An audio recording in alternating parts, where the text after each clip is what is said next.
जय श्री श्याम, जय मंडपिया धाम। दोस्तों, तुलसी विवाह का बहुत बड़ा धार्मिक महत्व है। दोस्तों, शास्त्रों में बताया गया है कि जो भक्त विधि विधान से तुलसी जी और शालिग्राम जी का विवाह कराता है, उन्हें कन्यादान के समान पुण्य फल प्राप्त होता है और उनके जीवन के सभी कष्ट दूर होते हैं, क्योंकि तुलसी माता को देवी लक्ष्मी का स्वरूप माना जाता है। ऐसे में देवउठनी एकादशी के दिन यदि तुलसी विवाह कराया जाए तो भक्तों के जीवन में खुशहाली, प्यार और सुख समृद्धि आती है। साथ ही अविवाहित कन्याएं यदि तुलसी विवाह कराती हैं तो उन्हें मनचाहा वर मिलता है। हर साल दीपावली और छठ महापर्व के बाद से ही तुलसी विवाह की तैयारियां शुरू हो जाती है और तुलसी विवाह हर साल कार्तिक शुक्ल एकादशी को, जिसे देव उत्थान एकादशी या प्रबोधनी एकादशी या देव उठनी एकादशी कहा जाता है, इसी दिन तुलसी विवाह संपन्न किया जाता है।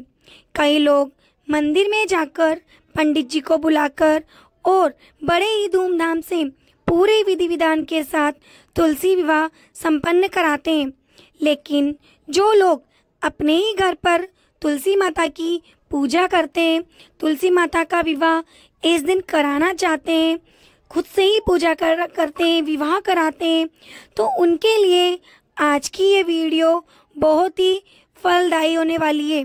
उनके लिए ये बहुत ही उपयोगी साबित होने वाली है, क्योंकि आज की इस वीडियो में मैं आप सभी को साल 2025 में तुलसी विवाह किस दिन किया जाएगा, इस दिन पूजा का शुभ मुहूर्त क्या रहेगा, विवाह का शुभ मुहूर्त क्या रहेगा और तुलसी जी के विवाह के लिए आपको किन किन चीज़ों की आवश्यकता होगी।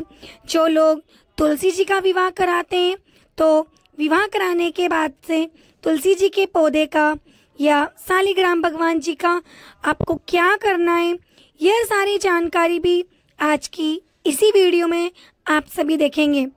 तो देखिए, देव उठनी एकादशी के दिन भगवान विष्णु अपनी 4 महीनों की योग निद्रा का त्याग करते हैं और बैकुंठ लोक वापस चले जाते हैं।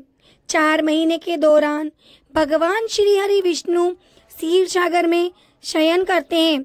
इसके बाद जब देव उठान एकादशी का दिन आता है, उस दिन जागते हैं और जागने के बाद सबसे पहले तो वे हरिप्रिया यानी कि तुलसी जी की प्रार्थना सबसे पहले स्वीकार करते हैं। इसीलिए देव उठनी एकादशी के दिन तुलसी जी और शालिग्राम जी का विवाह रचाया जाता है। शालिग्राम जी विष्णु भगवान के ही एक रूप हैं।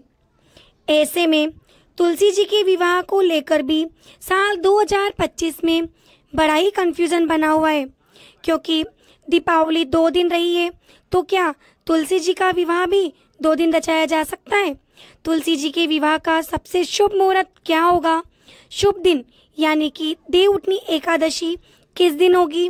और जो लोग देव उठनी एकादशी के दिन तुलसी जी का विवाह ना रचा पाए तो वे देव उठनी एकादशी से लेकर कार्तिक पूर्णिमा तक कभी भी शाम के समय में गोधूली बेला में या फिर प्रदोष काल में तुलसी जी का विवाह संपन्न करा सकते हैं। अब आप सभी भक्तों के मन में एक प्रश्न उठ रहा होगा कि हम तुलसी जी का विवाह एकादशी को तो करवा देंगे, लेकिन इस दिन रविवार भी है और एकादशी भी है। ऐसे में हम तुलसी जी को बिना जल चढ़ाए किसे स्नान कराएं, कैसे उनका विवाह संपन्न कराएं? तो भक्तों देखिए, तुलसी माता एकादशी के दिन और रविवार के दिन भगवान विष्णु को पति रूप में पाने के लिए व्रत रखती है, वो भी निर्जला। लेकिन भगवान विष्णु एकादशी के दिन ही माँ तुलसी की प्रार्थना को स्वीकार करते हैं और उनके व्रत को पूरा करते हैं। इसी दिन तुलसी माता विष्णु भगवान को पति रूप में प्राप्त करती है। ऐसे में इस दिन तुलसी जी का व्रत पूरा हो जाता है और उनका व्रत पूरा होने की वजह से तुलसी जी को इस दिन दूध या जल से सींचा जाता है। रविवार हो तो कोई बात नहीं, इसमें कोई परेशानी नहीं है, क्योंकि देखो इस दिन एकादशी है और तुलसी जी का विवाह है, तो विवाह के दिन उनकी मन्नत पूरी हो रही है। तो इस दिन उन्हें स्नान कराने से, उनमें जल चढ़ाने से किसी प्रकार का कोई भी दोष नहीं लगेगा, किसी भी प्रकार का आपको पाप नहीं लगेगा। इसलिए इस दिन आप तुलसी जी को दूध या जल से खुशी खुशी सींच सकते हैं। दोस्तों, अब आगे की वीडियो में मैं आपको तुलसी विवाह के लिए जो कुछ भी सामग्री चाहिए होगी, जिस सामग्री की आपको आवश्यकता है, जिसके बिना आपकी तुलसी विवाह की ये पूजा अधूरी मानी जाती है, तो वो सब सामग्री मैं आपको इस वीडियो में आगे बताने वाली हूँ। लेकिन उससे पहले मैं आप सभी से रिक्वेस्ट करती हूँ कि यदि अगर आपने अभी तक सांवरिया टेल्स चैनल को सब्सक्राइब नहीं किया है, आप इस चैनल पर नए हैं, तो प्लीज़ चैनल को सब्सक्राइब कर दीजिए, वीडियो को लाइक करके ज़्यादा से ज़्यादा शेयर कर दीजिए।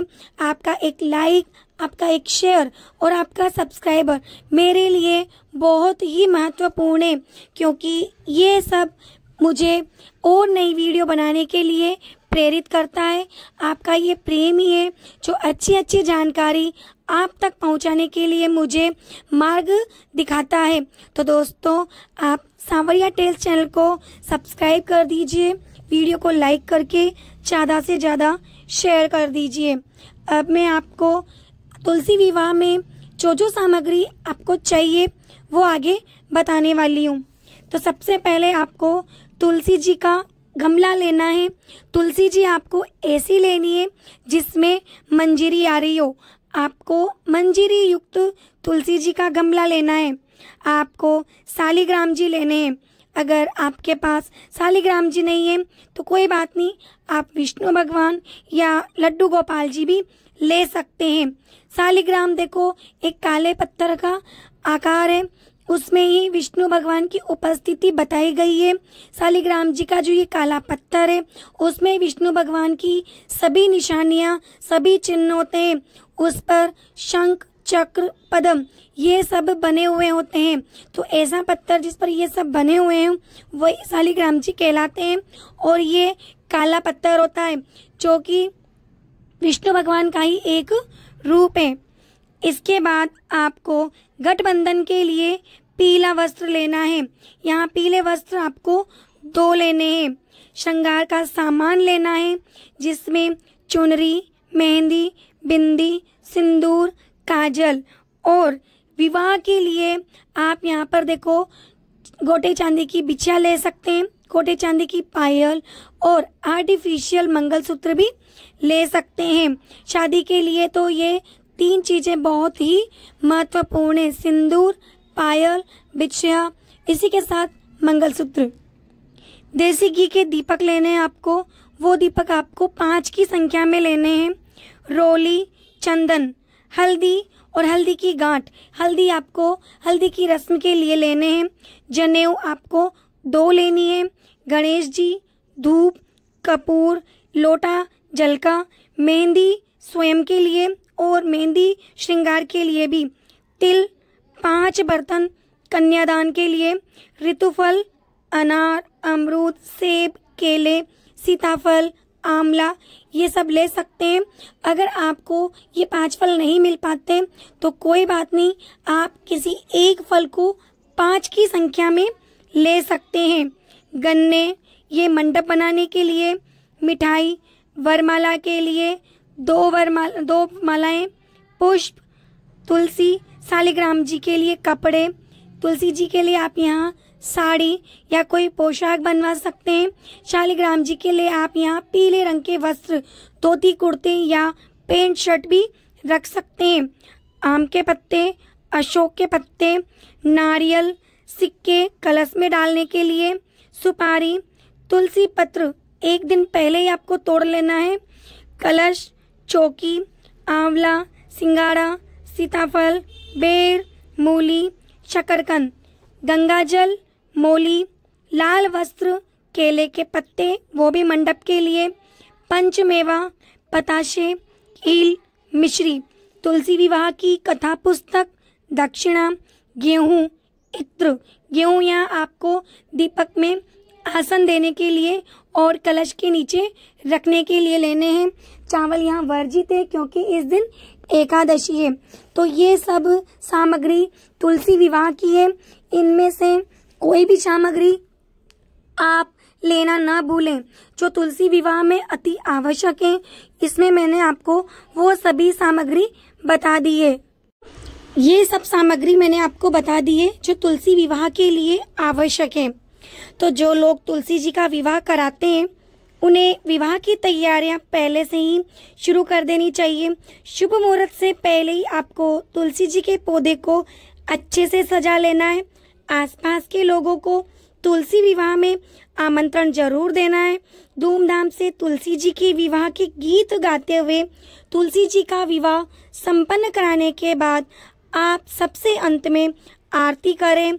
ऐसा करने से श्री हरि विष्णु और तुलसी माता बहुत ही प्रसन्न होती है और आपको आशीर्वाद देती है। अब बात कर लेते हैं कि साल 2025 में तुलसी विवाह में किस दिन संपन्न करना है, इसका पूजा का शुभ मुहूर्त क्या होगा।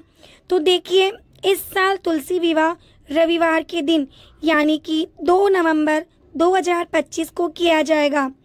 धार्मिक हिंदू पंचांग के अनुसार कार्तिक मास के शुक्ल पक्ष की द्वादशी तिथि 2 नवंबर 2025 को सुबह 7:31 पर शुरू होगी और 3 नवंबर 2025 को सुबह 5:07 पर द्वादशी तिथि समाप्त होगी। इस दिन ब्रह्म मुहूर्त सुबह 4:50 से सुबह 5:42 तक रहेगा और विजय मुहूर्त की प्राप्ति हो रही है। दोपहर 1:55 से दोपहर 2:40 तक गोधूली बेला मुहूर्त रहेगा। शाम को 5:35 से 6:01 तक निशिता मुहूर्त, रात को 11:39 से मध्य रात्रि 12:31 पर रहेगा। दोस्तों, ये सब थे तुलसी विवाह के दिन के शुभ मुहूर्त। दोस्तों, तुलसी विवाह के दिन तुलसी जी को स्नान कराकर उन्हें हल्दी का लेप लगाया जाता है। शालिग्राम जी को भी स्नान करवाकर हल्दी का लेप लगाया जाता है। तुलसी जी का श्रृंगार करके उन्हें 16 श्रृंगार की सामग्री अर्पित की जाती है और भगवान शालिग्राम जी के साथ उनके फेरे करवाए जाते हैं। और फेरे करवाने के बाद तुलसी जी को सिंदूर, मंगलसूत्र और सुहाग की सामग्री अर्पित की जाती है। उन्हें वस्त्र पहनाए जाते हैं। फिर तुलसी जी और शालिग्राम भगवान जी की परिक्रमाएं की जाती है और परिक्रमा करने से 7 जन्मों के पाप नष्ट हो जाते हैं। वहीं तुलसी जी का विवाह कराने से कन्यादान के बराबर पुण्य फल की प्राप्ति होती है। दाम्पत्य जीवन सुखी बनाने के लिए भी इस दिन तुलसी विवाह किया जाता है। देखिए दोस्तों, जिनके कन्या नहीं है, जिनके बेटी नहीं है, उन्हें तुलसी विवाह अवश्य करवाना चाहिए और खूब दान करना चाहिए ताकि आपको एक कन्यादान के बराबर पुण्य फल की प्राप्ति हो सके। विवाह करवाने वाले दंपतियों को इस दिन व्रत रखना चाहिए और तुलसी विवाह के बाद ही प्रसाद ग्रहण करके अपना व्रत खोलना चाहिए। इस दिन भगवान विष्णु का भी विधि विधान से पूजन करना चाहिए। दोस्तों, इस दिन आपको तुलसी विवाह करवाने के बाद तुलसी जी की चालीसा का भी आपको गान करना चाहिए। इस दिन आप तुलसी चालीसा का पाठ अवश्य करें। इस दिन आप विष्णु सहस्त्र नाम का भी पाठ अवश्य करें। ऐसा करने से आपको आपके व्रत का और आपके तुलसी विवाह का कई गुना फल प्राप्त होगा। दोस्तों, अगर आप सभी सरल तरीके से घर पर ही तुलसी विवाह किस प्रकार संपन्न कर सकते हैं ये देखना चाहते हैं तो आप मुझे कमेंट बॉक्स में जल्दी से जल्द कमेंट करके मुझे बताएं। इसके लिए मैं आपके लिए एक वीडियो लेकर के आऊँगी जिसमें मैं आपको बताऊँगी कि सरल तरीके से आपको तुलसी विवाह कैसे करना है। इसके लिए आप हमारे चैनल सांवरिया टेल्स को सब्सक्राइब करके पास वाले बेल आइकन को जरूर प्रेस कर दीजिए ताकि आने वाले सभी व्रत पर्वों से जुड़ी हुई संपूर्ण पूजा के मुहूर्त, पूजा विधियां और उपाय आपको हर रोज मिलते रहें। तो दोस्तों, आप कमेंट सेक्शन में जय माँ तुलसी, जय श्री हरि विष्णु जरूर लिखिए। साथ ही साथ हिंदू सनातनी भाई बहन को शेयर करना बिल्कुल भी ना भूलें। मिलती हूँ नई वीडियो में एक नई जानकारी के साथ, एक नए मुहूर्त के साथ, एक नए उपाय और नई विधि के साथ। तब तक के लिए आप सभी को देव उठनी एकादशी और तुलसी विवाह की हार्दिक शुभकामनाएं।